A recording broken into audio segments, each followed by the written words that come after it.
We're bringing you the trifecta today, so the heavy lumber, as they say. heavy lumber. I have not heard that one. Yeah, no comment on that one. That's called building the empire with the heavy lumber. There we go. Thank you.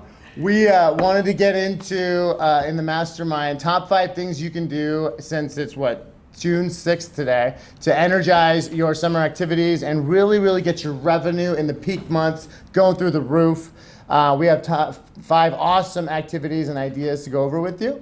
And why don't you kick us off? What's the first one, Haylie? So first thing that we've just seen a lot of successful success stories with that people are doing, and it's super easy. You can do it in the comfort of your own home. You can do it in your pajamas. You can do it at the bar.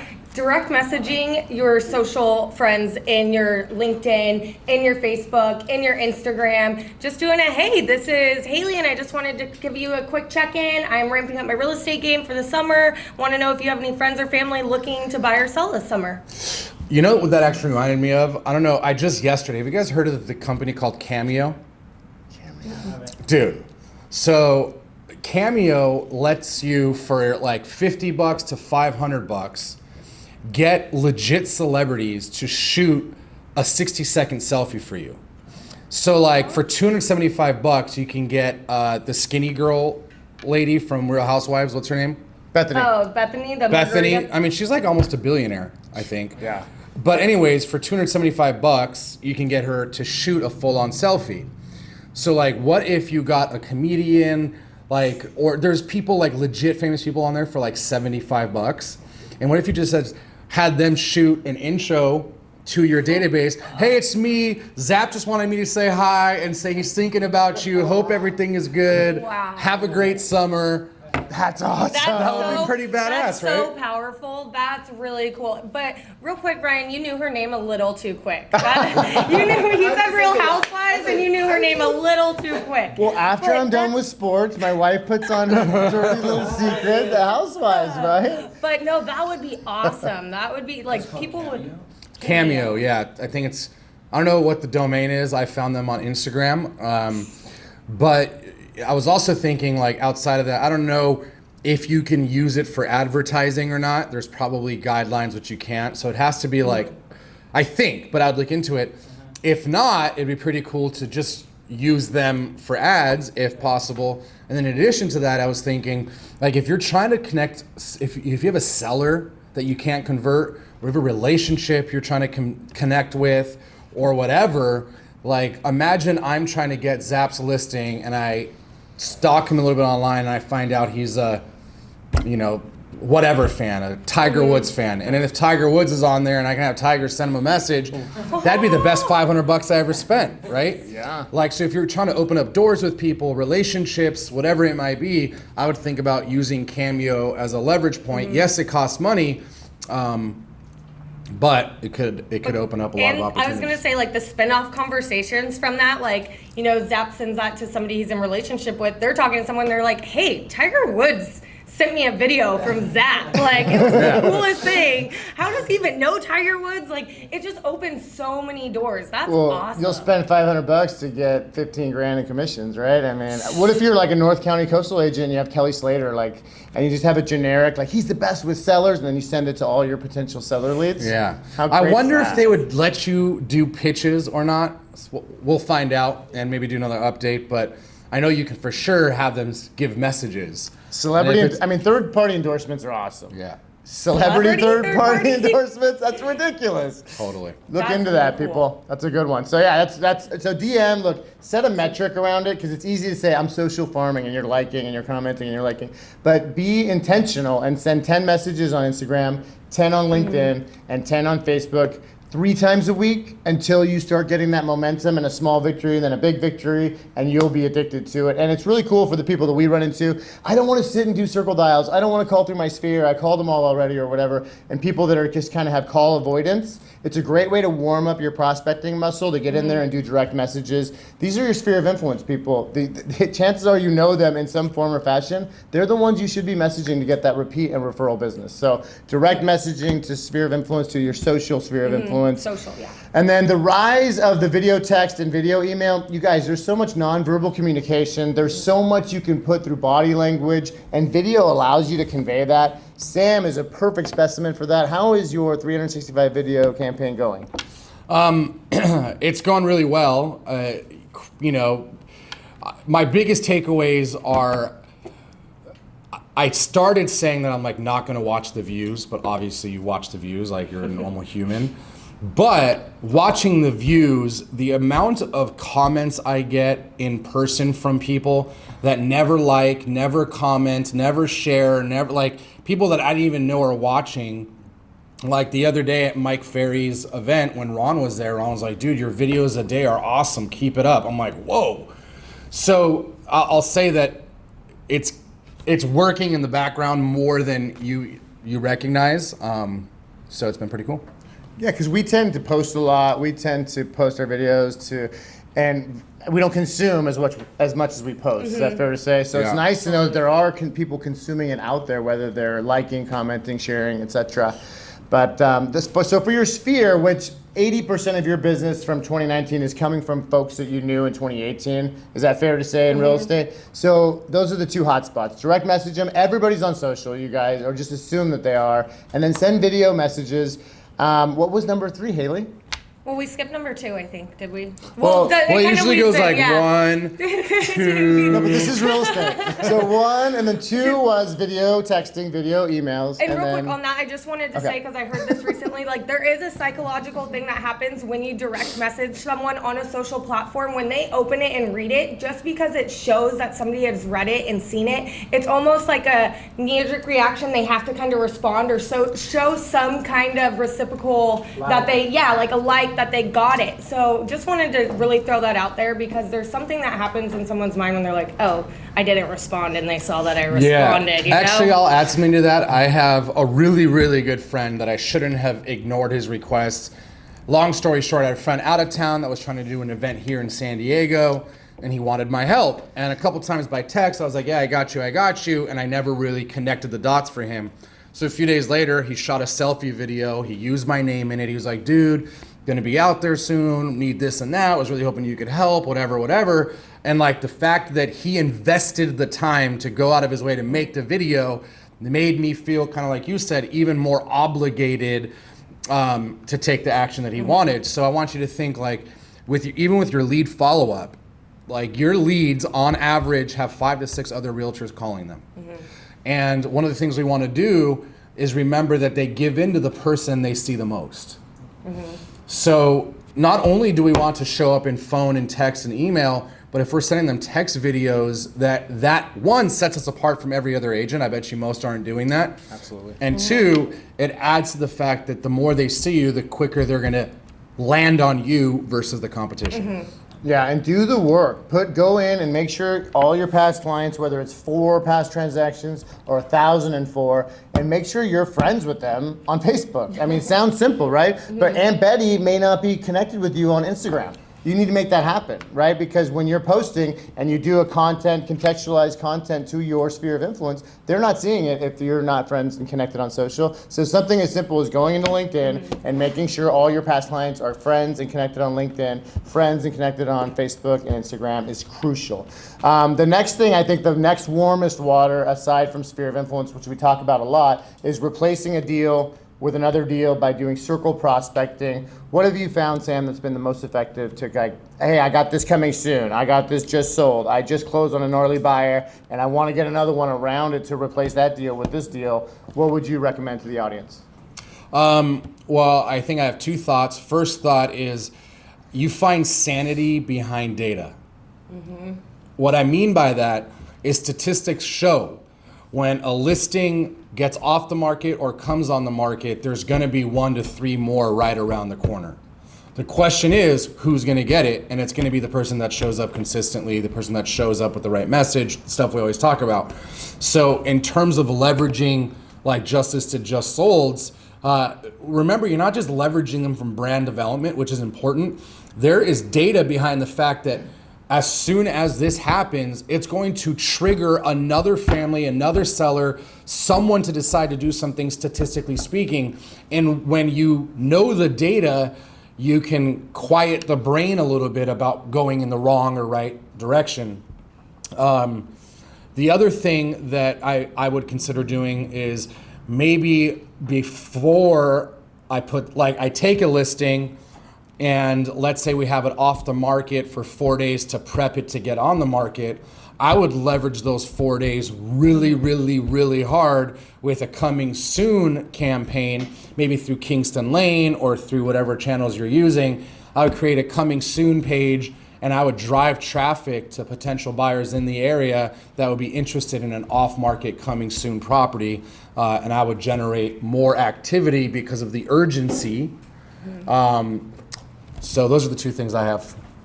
Nice. Anything to add, Haylie? Well, I think that's, what we talk about too a lot when you talk about the verbiage with saying off-market opportunity. Right now we're in the peak season of real estate. Summer is when people are buying and selling. So when you say off-market opportunity, we are going to have tons of traffic on this property. As you know, though, only one buyer can win on this. So with all the different bidding wars and things we're going to have, I'm going to have other buyers in the area looking for a home. So if you're interested in selling your home, I'm going to have buyers looking for you. And I mean, it would be even sharp to, I know a lot of people do this, but for those of us that don't, if you have that gap between it comes on the market, consider doing a pre-market open house and allow people to come in. And a really ninja way to do that is I would do a pre-market open house, and I would do it literally, it's open for an hour or an hour and a half. And I would market it that way. I would email everybody. I would put it everywhere, pre-market open house from 12 to 1:30. And I would say, showing start at 12. If you're not there by 12:30, doors close. Like, I want to jam 5 or 6 or 10 buyers in there at the same time. Yeah. Because just by the virtue of them seeing 6 to 10 other bodies, what happens to the value of that home in their mind? It goes up. It goes up because of the urgency factor. So in an ideal scenario, we can have them all come in around 12:15, and then I would get in front of them and say, hey, this is the pre-market open house. As you can see, there's a lot of attention. We are going to be presenting offers to the buyer today at 3 p.m. So if you'd like to take a stab at this property, we suggest you put your best foot forward as there's a lot of attention, and we're going to be presenting offers to the seller at 3 or 4 o'clock.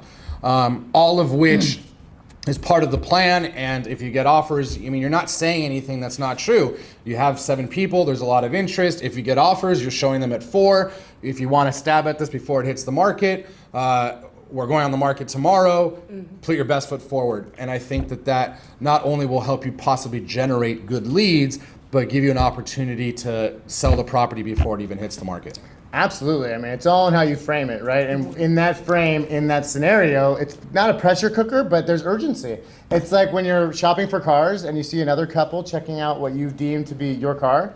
You're like, hey, wait, get out of here, right? Or we have just one more in your size, sir. Right? Like takeaway clothes, It's like, okay, yeah, I'm going to buy it. So great stuff. Another thing, ninja tip of the day, is go to the retail, restaurants, bars, liquor stores, the dry cleaner, and drop off flyers and let them know about your off-market opportunity and invite them to give you their flyer, their coupons, their food. Come have them cater. If there's a franchisee of a Subway or a Jersey Mike's or something, say, hey, listen, give me a tray. I'll put coupons everywhere. Come enjoy the open house with us. And now they have a vested interest in sending traffic to your pre-market open house as well. And you've enlisted the help of the local business owners who, if you give them airtime on your Facebook, on the video, when you do a video inevitably from the pre-market, you can only win by engaging other small business owners around your open house. Like if they, sponsored cookies or something around what they bring to the open house, have them do a video and endorsing them, saying, hey, at our open house, we had them cook our cookies fresh, and these are the owners of it, and have that endorsement, 10% off your next order for whatever you need. Yeah. So circle prospecting is effective. We only hear it every day that we got another listing from calling 50 people around, but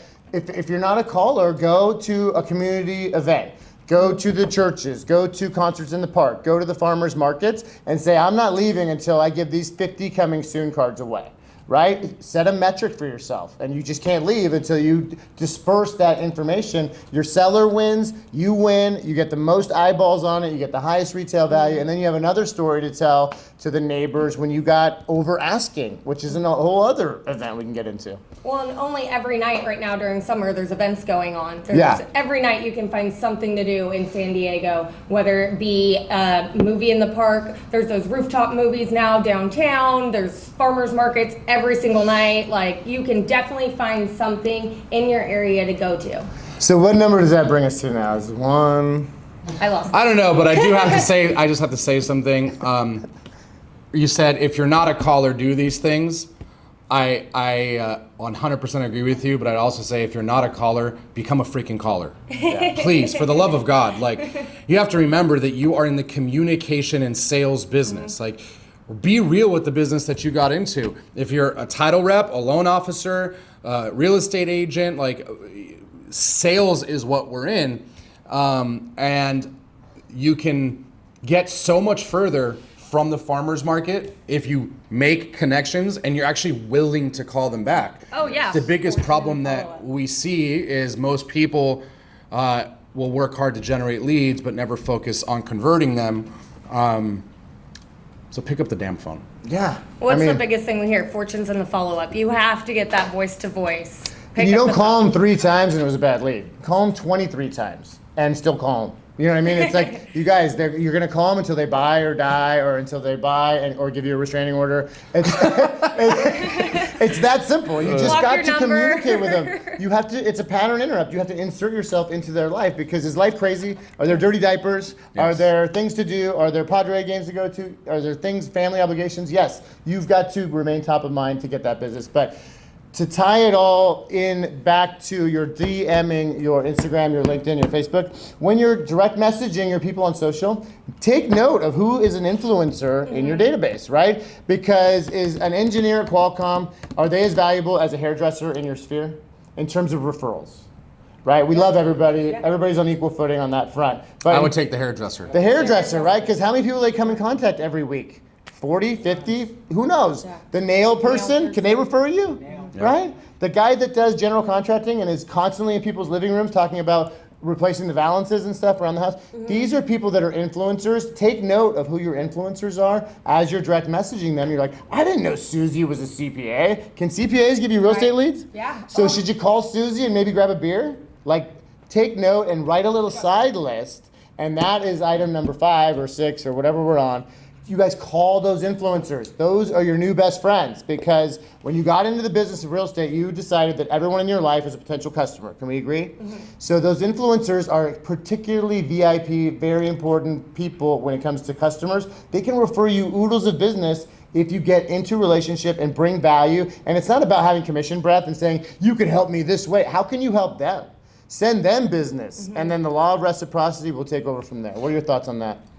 I think I think that that's a huge thought, because if I'm getting connected with influencers, like Ryan speaking of, it's not a question of if, it's a matter of fact that they have the opportunity to send you at least one referral a year. It's a matter of fact. The hairdresser doesn't mean that she's referring a deal to anyone right now, but she's certainly, or he's certainly having a conversation with people at some point in that month that are thinking about buying or selling real estate. It's a matter of fact.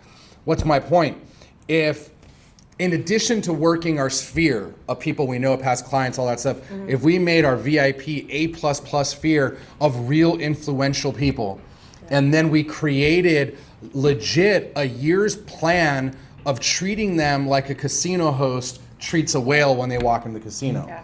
I'm talking about, movie nights, happy hours, rent out a box at the horse races if you're into that. Whatever. For maybe $10,000 a year in spend. To have 50 influencers give you one referral a year on repetition, like, that's the best money you could spend. And if I get a referral from a divorce attorney or a tax attorney, like, anywhere I get a referral, the advantage of referrals is not only that you're getting the lead, referrals negotiate less on commission, referrals move quicker, referrals have a built-in credibility and authority. Like, these are the best leads you can get. So if you built a campaign around servicing influencers in your local community, like creating an environment for them that they're proud to be a part of, I think that alone could put 40, 50 deals a year in your pipeline.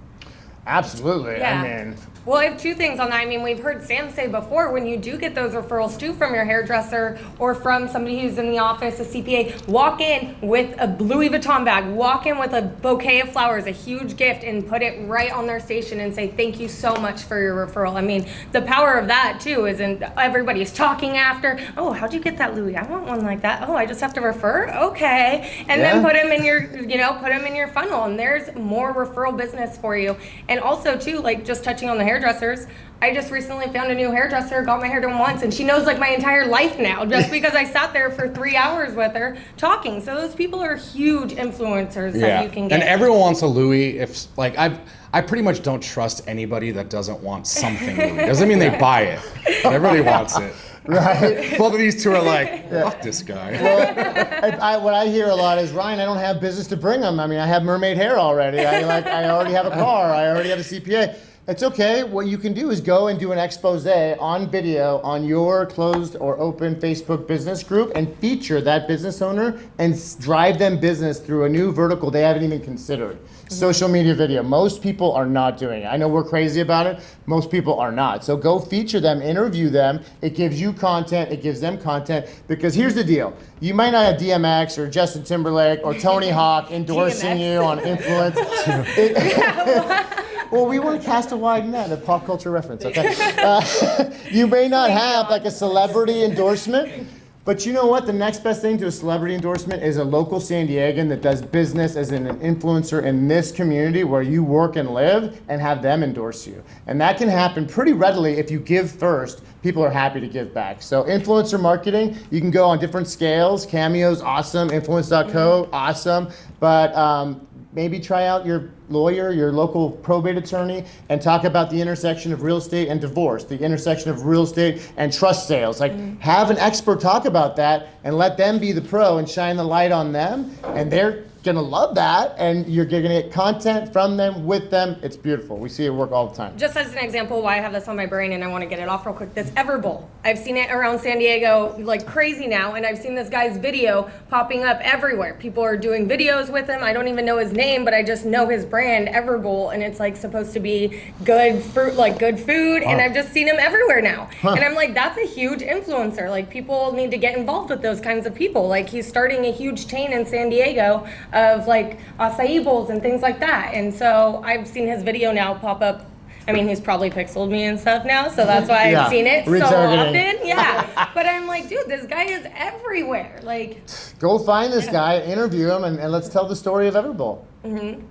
just an I example. concur. So the key is look, you can find different activities to do. There's 100 different ways to find a real estate client, right? Find the things you'll do. Find the things that get you out of bed with a fist pump, like you're kind of stoked about. Like, life is short. There's no redos. This isn't the first take. This is it. So enjoy what you do. If you don't like this, go do that. If you don't like that, try something new. There's ways to do it, you guys. The main thing is find the story that's compelling to you, that means something to you, and that will be compelling to your audience, and tell that story. Don't keep it inside. You know, shine the light, let your light shine bright, and you will do tons of deals. Your light shines pretty bright. Does it? And so does yours. I'm sold on you, Sam. Yeah, I'm sold on you. So what do you? How do you guys want to wrap this up? Did we go through all 5? Wait, I have one I don't thing. know. I can't have count, another remember? thing I I'm in time. That was number 98. We need a lender. Yeah, Is there a lender in the house? We need numbers, now people. I have another idea. That's something I heard too. Doing Popeye Sphere. Don't forget about that. Like, right now we're going into the summer. Do a cute little gift with some kind of cheesy quote on it, or something like a koozie. I can keep you cool this summer in your real estate moves, and put your card in it. Go drop it off to your sphere, the people that you are in relationship with. Just have that extra touch with them. I mean, get outside. It's beautiful. We're in San Diego. Yeah, I would agree. I'd say that what I realize now more as I get older with kids, we have less. We're always looking for something new to do for the kids or whatever. We're less selfish with our time, is I guess what I'm getting at. And if I had a friend that was a realtor that was putting on a barbecue at Kate Session Park and had some jumpies and some slip and slides, like, I'm coming with my kids. like grandparents are coming with their grandkids. Like everybody is going to enjoy something like that. And for the cost of doing that, I mean, you buy some hamburgers for a few bucks at Costco, you rent a jumpy house for $100. Like think about leveraging summer to put your database in an environment with you.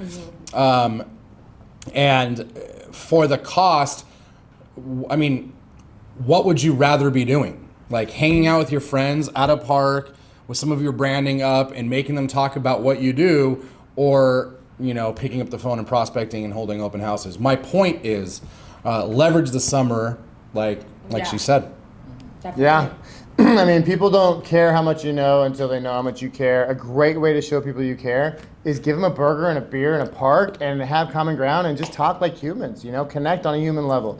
Really good advice. When you win the hearts through the kids, always. We all know this. If you can man. make the kids happy, you got the parents. Well, and let me tell you, as two dads up here, do we constantly need things to take the kids to Yes. keep them occupied? Yeah. Yes. But there's this like reciprocal law of economics thing there that like when someone spends money on me, I'm not saying like I'm leaving there with this heavy obligation to support them back, but when you do stuff like that for people, there is this like obligatory back of mind reciprocation that elevates in the person's mind. I mean, it happens to me all the time, and maybe I'm a weirdo, but like when someone does something nice for me, invites me somewhere, like does something out of the ordinary, essentially interrupts my pattern of the relationship I've had with them, it makes me feel somewhat obligated to reciprocate. Not again that I'm proactively heavy thinking about it, but when things show up, I'm way more inclined to go out of my way and make the connection. Yeah. And it's fun. Imagine like the phone call follow-up when you call everybody that was there the week later. Hey, wasn't that a great event? Oh yeah. Oh hey, I was talking to my friend so-and-so after your event, and she was mentioning she's trying to sell her home. Would you be able to help her with that? Of course. I can do that. I can do that. So all that is in the follow-up with those events too. We could go on and on about following up on events. Oh, the events are huge. All the lead up, video invite, video thank yous. But you guys get it. Get out there. Now is the peak in our space, in our industry. It's the peak is the next, 3-4 months? Yeah. 4,000 homes are going to be sold per month, if not more, in San Diego County. Go get your piece. Go get your unfair share of that market because it's happening. Rates are low. Affordability index is amazing. And we're still short on inventory with tons of demand. So go find sellers and you will have tons of business this summer. That's all we have for today. Anything you want to say? Any parting words from the CEO of Big Block? No, except for thanks for joining me today, guys. This was fun and different. Awesome. And I think our closing thought for you is if you want to get more business, find ways to be everywhere your customer is, because people give in to the person they see the most. See you guys next time. All right. Bye. Thanks, guys. Thanks, guys.